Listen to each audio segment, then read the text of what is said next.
Numbers chapter 18. The Lord said to Aaron, "You, your sons, and your family are to bear the responsibility for offences connected with the sanctuary, and you and your sons alone are to bear the responsibility for offences connected with the priesthood. Bring your fellow Levites from your ancestral tribe to join you and assist you when you and your sons minister before the tent of the covenant law. They are to be held responsible to you, and are to perform all the duties of the tent. But they must not go near the furnishings of the sanctuary or the altar, otherwise both they and you will die. They are to join you and be responsible for the care of the tent of meeting, all the work at the tent, and no one else may come near where you are. You are to be responsible for the care of the sanctuary and the altar, so that my wrath will not fall on the Israelites again. I myself have selected your fellow Levites from among the Israelites as a gift to you, dedicated to the Lord to do the work at the tent of meeting. But only you and your sons may serve as priests in connection with everything at the altar and inside the curtain. I am giving you the service of the priesthood as a gift. Anyone else who comes near the sanctuary is to be put to death." Then the Lord said to Aaron, "I myself have put you in charge of the offerings presented to me. All the holy offerings the Israelites give me, I give to you and your sons as your portion, your perpetual share. You are to have the part of the most holy offerings that is kept from the fire. From all the gifts they bring me as most holy offerings, whether grain or sin or guilt offerings, that part belongs to you and your sons. Eat it as something most holy. Every male shall eat it. You must regard it as holy. This also is yours. Whatever is set aside from the gifts of all the wave offerings of the Israelites, I give this to you and your sons and daughters as your perpetual share. Everyone in your household who is ceremonially clean may eat it. I give you all the finest olive oil and all the finest new wine and grain they give to the Lord as the first fruits of their harvest. All the land's first fruits that they bring to the Lord will be yours. Everyone in your household who is ceremonially clean may eat it. Everything in Israel that is devoted to the Lord is yours. The first offspring of every womb, both human and animal, that is offered to the Lord is yours. But you must redeem every firstborn son and every firstborn male of unclean animals. When they are a month old, you must redeem them at the redemption price set at 5 shekels of silver, according to the sanctuary shekel, which weighs 20 gerahs. But you must not redeem the firstborn of an ox, a sheep, or a goat. They are holy. Splash their blood against the altar, and burn their fat as a food offering, an aroma pleasing to the Lord. Their meat is to be yours, just as the breast of the wave offering and the right thigh are yours. Whatever is set aside from the holy offerings the Israelites present to the Lord, I give to you and your sons and daughters as your perpetual share. It is an everlasting covenant of salt before the Lord, for both you and your offspring." The Lord said to Aaron, "You will have no inheritance in their land, nor will you have any share among them. I am your share and your inheritance among the Israelites.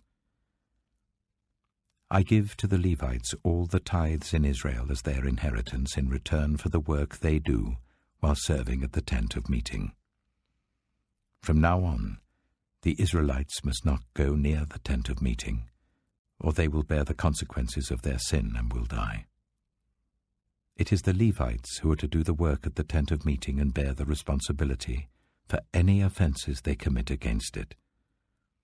This is a lasting ordinance for the generations to come. They will receive no inheritance among the Israelites.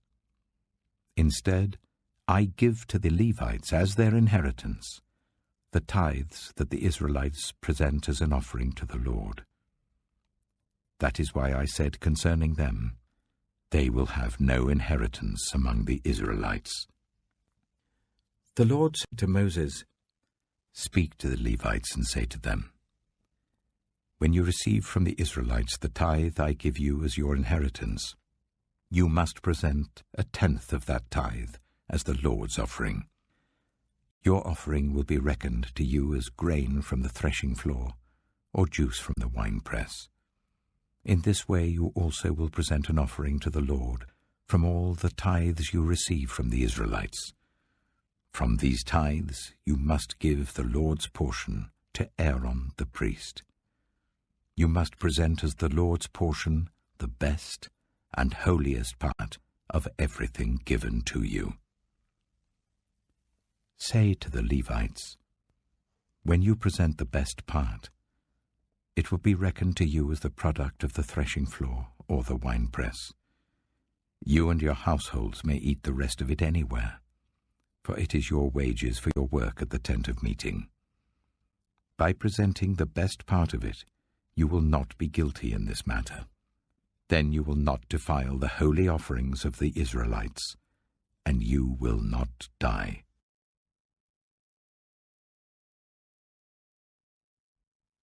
Numbers chapter 19. The Lord said to Moses and Aaron, This is a requirement of the law that the Lord has commanded. Tell the Israelites to bring you a red heifer without defect or blemish, and that has never been under a yoke. Give it to Eleazar the priest. It is to be taken outside the camp and slaughtered in his presence. Then Eleazar the priest is to take some of its blood on his finger and sprinkle it 7 times towards the front of the tent of meeting.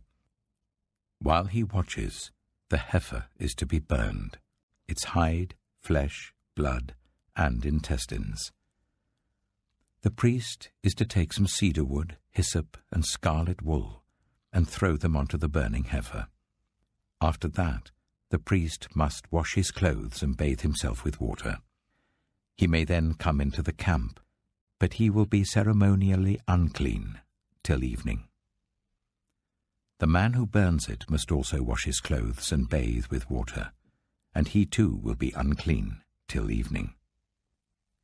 A man who is clean shall gather up the ashes of the heifer and put them in a ceremonially clean place outside the camp. They are to be kept by the Israelite community for use in the water of cleansing. It is for purification from sin. The man who gathers up the ashes of the heifer must also wash his clothes, and he too will be unclean till evening. This will be a lasting ordinance both for the Israelites and for the foreigners residing among them. Whoever touches a human corpse will be unclean for 7 days. They must purify themselves with the water on the 3rd day and on the 7th day. Then they will be clean. But if they do not purify themselves on the 3rd and 7th day, they will not be clean. If they fail to purify themselves after touching a human corpse, they defile the Lord's tabernacle. They must be cut off from Israel. Because the water of cleansing has not been sprinkled on them, they are unclean. Their uncleanness remains on them. This is the law that applies when a person dies in a tent. Anyone who enters the tent, and anyone who is in it, will be unclean for 7 days. And every open container without a lid fastened on it will be unclean. Anyone out in the open who touches someone who has been killed with a sword, or someone who has died a natural death, or anyone who touches a human bone or a grave, will be unclean for 7 days. For the unclean person, put some ashes from the burned purification offering into a jar, and pour fresh water over them. Then a man who is ceremonially clean is to take some hyssop, dip it in the water and sprinkle the tent and all the furnishings and the people who were there. He must also sprinkle anyone who has touched a human bone or a grave, or anyone who has been killed, or anyone who has died a natural death. The man who is clean is to sprinkle those who are unclean on the 3rd and 7th days, and on the 7th day he is to purify them. Those who are being cleansed must wash their clothes and bathe with water, and that evening they will be clean.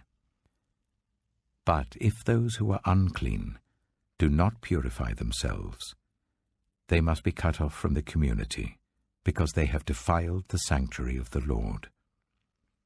The water of cleansing has not been sprinkled on them, and they are unclean. This is a lasting ordinance for them. The man who sprinkles the water of cleansing must also wash his clothes, and anyone who touches the water of cleansing will be unclean till evening. Anything that an unclean person touches becomes unclean, and anyone who touches it becomes unclean till evening.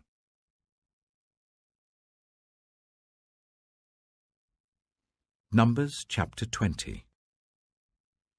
In the 1st month, the whole Israelite community arrived at the desert of Zin, and they stayed at Kadesh. There Miriam died and was buried. Now there was no water for the community, and the people gathered in opposition to Moses and Aaron. They quarreled with Moses and said, "If only we had died when our brothers fell dead before the Lord. Why did you bring the Lord's community into this wilderness, that we and our livestock should die here? Why did you bring us up out of Egypt to this terrible place? It has no corn or figs, grapevines or pomegranates, and there is no water to drink." Moses and Aaron went from the assembly to the entrance to the tent of meeting and fell face down, and the glory of the Lord appeared to them.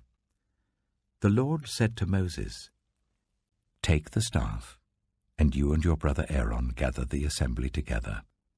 Speak to that rock before their eyes, and it will pour out its water. You will bring water out of the rock for the community, so that they and their livestock can drink." So Moses took the staff from the Lord's presence, just as he commanded him. He and Aaron gathered the assembly together in front of the rock, and Moses said to them, "Listen, you rebels, must we bring you water out of this rock?" Then Moses raised his arm and struck the rock twice with his staff. Water gushed out, and the community and their livestock drank. But the Lord said to Moses and Aaron, "Because you did not trust in me enough to honor me as holy in the sight of the Israelites, you will not bring this community into the land I give them." These were the waters of Meribah, where the Israelites quarreled with the Lord, and where he was proved holy among them. Moses sent messengers from Kadesh to the king of Edom, saying, "This is what your brother Israel says. You know about all the hardships that have come on us. Our ancestors went down into Egypt, and we lived there many years. The Egyptians ill-treated us and our ancestors, but when we cried out to the Lord, he heard our cry, and sent an angel and brought us out of Egypt. Now we are here at Kadesh, a town on the edge of your territory. Please let us pass through your country. We will not go through any field or vineyard or drink water from any well. We will travel along the king's highway and not turn to the right or to the left until we have passed through your territory." But Edom answered, "You may not pass through here. If you try, we will march out and attack you with the sword." The Israelites replied, "We will go along the main road, and if we or our livestock drink any of your water, we will pay for it. We only want to pass through on foot, nothing else." Again they answered, "You may not pass through." Then Edom came out against them with a large and powerful army. Since Edom refused to let them go through their territory, Israel turned away from them. The whole Israelite community set out from Kadesh and came to Mount Hor. At Mount Hor, near the border of Edom, The Lord said to Moses and Aaron, Aaron will be gathered to his people. He will not enter the land I give the Israelites, because both of you rebelled against my command at the waters of Meribah. Call Aaron and his son Eleazar, and take them up Mount Hor. Remove Aaron's garments and put them on his son Eleazar, for Aaron will be gathered to his people. He will die there. Moses did as the Lord commanded. They went up Mount Hor in the sight of the whole community. Moses removed Aaron's garments and put them on his son Eleazar, and Aaron died there on top of the mountain. Then Moses and Eleazar came down from the mountain, and when the whole community learned that Aaron had died, all the Israelites mourned for him 30 days.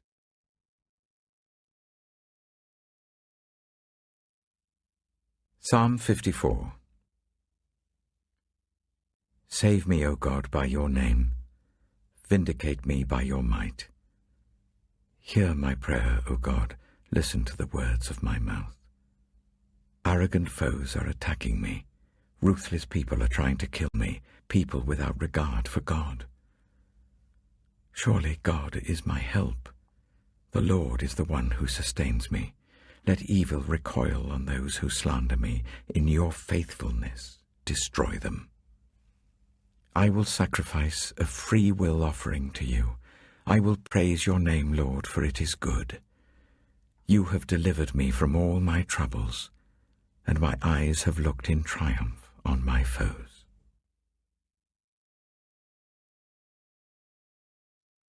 Proverbs chapter 23. Saying 7. When you sit to dine with a ruler, note well what is before you, and put a knife to your throat if you're given to gluttony. Do not crave his delicacies, for that food is deceptive. Saying 8. Do not wear yourself out to get rich. Do not trust your own cleverness. Cast but a glance at riches and they're gone, for they will surely sprout wings and fly off to the sky like an eagle. Saying 9. Do not eat the food of a stingy host. Do not crave his delicacies. For he is the kind of person who is always thinking about the cost. Eat and drink, he says to you, but his heart is not with you. You will vomit up the little you have eaten and will have wasted your compliments. Saying 10. Do not speak to fools, for they will scorn your prudent words. Saying 11. Do not move an ancient boundary stone, or encroach on the fields of the fatherless, for their defender is strong. He will take up their case against you. Saying 12. Apply your heart to instruction, and your ears to words of knowledge. Saying 13. Do not withhold discipline from a child. If you punish them with the rod, they will not die. Punish them with the rod, and save them from death. Saying 14. My son, if your heart is wise, then my heart will be glad indeed. My inmost being will rejoice when your lips speak what is right. Saying 15. Do not let your heart envy sinners, but always be zealous for the fear of the Lord. There is surely a future hope for you, and your hope will not be cut off. Saying 16. Listen, my son, and be wise, and set your heart on the right path. Do not join those who drink too much wine or gorge themselves on meat, for drunkards and gluttons become poor, and drowsiness clothes them in rags. Saying 17. Listen to your father who gave you life, and do not despise your mother when she is old. Buy the truth and do not sell it, wisdom, instruction, and insight as well. The father of a righteous child has great joy. A man who fathers a wise son rejoices in him. May your father and mother rejoice. May she who gave you birth be joyful. Saying 18. My son, give me your heart, and let your eyes delight in my ways. For an adulterous woman is a deep pit, and a wayward wife is a narrow well. Like a bandit she lies in wait, and multiplies the unfaithful among men. Saying 19. Who has woe? Who has sorrow? Who has strife? Who has complaints? Who has needless bruises? Who has bloodshot eyes? Those who linger over wine, who go to sample bowls of mixed wine. Do not gaze at wine when it is red, when it sparkles in the cup, when it goes down smoothly. In the end, it bites like a snake and poisons like a viper. Your eyes will see strange sights, and your mind will imagine confusing things. You will be like one sleeping on the high seas, lying on top of the rigging. They hit me, you will say, but I'm not hurt. They beat me, but I don't feel it. When will I wake up, so I can find another drink?